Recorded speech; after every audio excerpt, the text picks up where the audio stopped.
ಅಂತ ನಿಲ್ಸಿದ್ರು. ಆಮೇಲೆ ಸಂಜೆ ತನಕ ಹೊಡಿಸ್ಕೊಳ್ಳಿ ಫೋಟೋ, ಎಷ್ಟು ಬೇಕು ಅಷ್ಟು ಫೋಟೋ ಹೊಡಿಸ್ಕೊಳ್ಳಿ. ಎಲ್ಲ ನಿಂತ್ಕೊಂಡು ಬಸವಣ್ಣನ ಮುಂದೆ ಫೋಟೋ ಹೊಡಿಸ್ಕೊಂಡು ಹೋಗಿರಂತೆ. ಅವರು ತಪ್ಪು ತಿಳ್ಕೊಂಡ್ರು, ಅವ್ರು ಹಾಕಕ್ ಬಂದವರು. ಇಲ್ಲ, ಬೇಕು ಅವ್ರು ಬರ್ತಾರೆ ಅಂತ ನಮ್ಗೆ ಗೊತ್ತೇ ಇಲ್ಲ.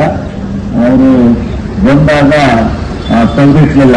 ಅದು ಎಲ್ಲರೂ ಹೋಗಿ ಫೋಟೋ ಸೆಷನ್ ಅನೌನ್ಸ್ ಮಾಡಿರೋದು, 5-5 ಜನ 10 ಜನ ನಿಂತ್ಕೊಂಡು.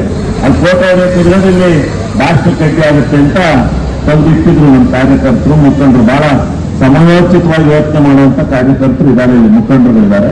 ಅವ್ರು ಮಾಡಿದ್ರು, ಯಾರದ್ದನ್ನು ಅಲ್ಲೇನು ತೆಗೆದಿಟ್ಟಿರ್ಲಿಲ್ಲ. ನೀವು ಮತ್ತೆ ಹೊತ್ತೈತಿ ಹೋಗ್ಬೇಡಿ. ನಮ್ಮ ಎಂಟಿ ಅವ್ರನ್ನೇ ಭಕ್ತದಂಗೆ ಕರ್ಕೊಂಡೋಗಲ್ಲಿ ಸ್ಟೇಜ್ ಮೇಲೆ ಹಾಕಿ ಹೂನಾರ ಹಾಕೋಣ ಅಂತ ನಮ್ಮ ಹುಡುಗರು ಬೇಡ ತಡ್ರಿ, ಆಮೇಲೆ ಹೋಗುವಾಗ ಹಾಕಿ ಕಳ್ಸೋಣ, ಮೆಟ್ಲು ಹಾಕ್ಸೋಣಂತೆ. ಆಮೇಲೆ ಯಾರು ಬೇಕಾದ್ರೂ ಸಾಯಂಕಾಲ ತನಕ ಹೊರಸ್ಕೊಳ್ಳಿ ಫೋಟೋ. ಬಟ್ ಅದು ಜಗ್ರಂಗೆ ಸ್ವಲ್ಪ ಖುಷಿದಂಗೆ. ಆಮೇಲೆ ಬಸವನ ಜಯಂತಿ ದಿವಸ ಎಂಟು ಪುಸ್ತಕ ಅಂತೇಳಿ ಅದಕ್ಕೆ ಬೇರೆ ಮಾಡೋದು ಬೇಡ ಅಂತ ಹೇಳಿ ನಿಲ್ಸಿದೆ. ಯಾರು ತಪ್ಪು ತಿಳ್ಕೊಳೋದು ಬೇಡ.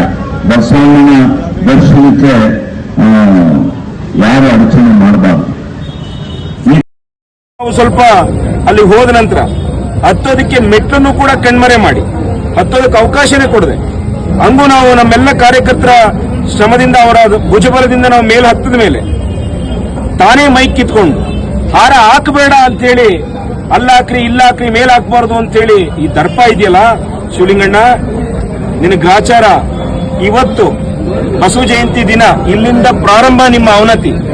ಯಾವ ಕಲ್ಲಿನ ಮೇಲೆ ಬಸವೇಶ್ವರ ಪುತ್ಥಳಿ ಕೆಳಗೆ ಈ ರಾಜ್ಯದಲ್ಲಿ ಎಲ್ಲೂ ಕೂಡ ಯಾರು ಈ ರೀತಿ ದುಷ್ಕೃತ್ಯ ಮಾಡಿಲ್ಲ. ಕಲ್ಲಿನ ಮೇಲೆ ತಮ್ಮ ಹೆಸರನ್ನ ಈ ರೀತಿ ಕೆತ್ತನೆ ಯಾರು ಮಾಡಿಸ್ಕೊಂಡಿಲ್ಲ.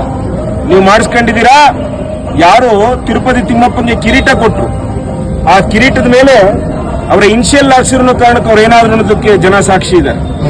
ಕುಕ್ಕೆ ಸುಬ್ರಹ್ಮಣ್ಯದಲ್ಲಿ ರಥ ಕೊಟ್ಟರೊಬ್ರು, ಆ ರಥದ ಮೇಲೆ ಅವರ ಹೆಸರು ಕೆತ್ತನೆ ಆಗಿತ್ತು ಅಂತೇಳಿ ಅವರೇನಾದ್ರು ಅನ್ನೋದಕ್ಕೆ ಜನ ಸಾಕ್ಷಿ ಇದ್ದಾರೆ.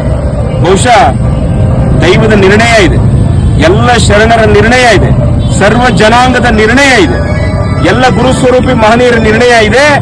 ಇವತ್ತಿಂದ ನಿಮ್ಮ ಅವನತಿ ಪ್ರಾರಂಭ.